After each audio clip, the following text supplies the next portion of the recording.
ওই কি করছো? পড়ছিলাম একটু। তুমি? কিছু না, তোমার কথা মনে পড়ছিল তাই মেসেজ করলাম। ওহ তাই? এত মিষ্টি করে কথা বলছো আজ। সব ঠিক আছে তো?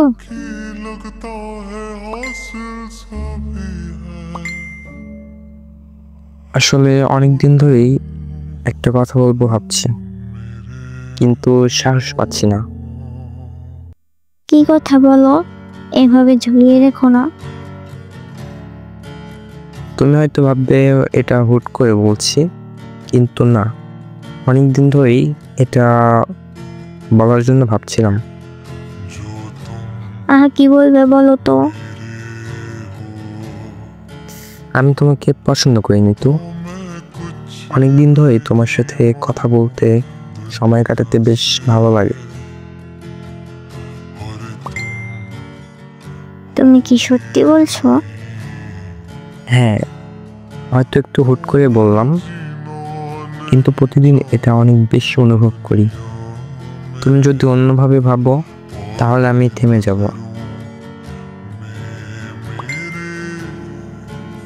না, থামতে হবে না।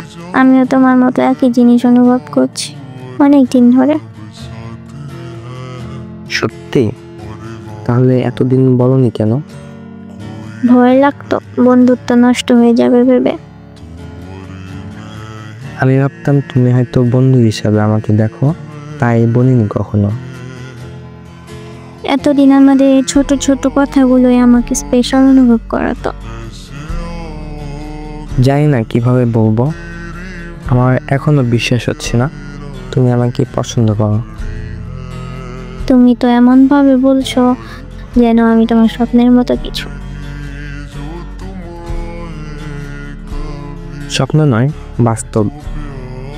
আর এটা যতটা সম্ভব সুন্দর করে ধরে রাখতে চাই। আমার তো এখন লজ্জা লাগছে। আচ্ছা, একটা কথা বলি। হ্যাঁ বলো। তুমি কি কাল আমার সাথে একটু দেখা করতে পারবে? দেখা মানে ডেট? একদম। ঠিক আছে, আমি কোথায় আসবো?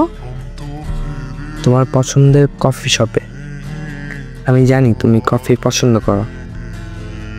সব জানো না? তাহলে ঠিক আছে। আমি তো তোমার সব কিছুই জানতে চাই। তুমি যে এত মিষ্টি কথা বলছো আজ, কিছুতেই না করতে পারছি না। তোমার সাথে অনেক কথা বলা গেছে, এই অনুভূতিগুলো অনেক দিন ধরে জমা করে রেখেছিলাম। আগামীকালের জন্য অপেক্ষা করতে পারছি না। আমিও তোমার জন্য ফুল কিনেছি।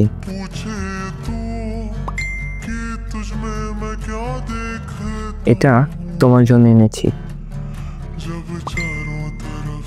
ও আচ্ছা তাই? তুমি জানো তুমি বেশ রোমান্টিক। শুধু তোমার জন্য। তুমি যদি না থাকতে তাহলে সব কিছুই ভাবতাম না। এত মিষ্টি কথা বলো না, আমি তো লজ্জা পাচ্ছি। লজ্জা পাওয়ার দরকার নেই, আমরা তো একে অপরের ছায়া হয়ে থাকবো সব সময়। একসাথে চিরদিনের জন্য।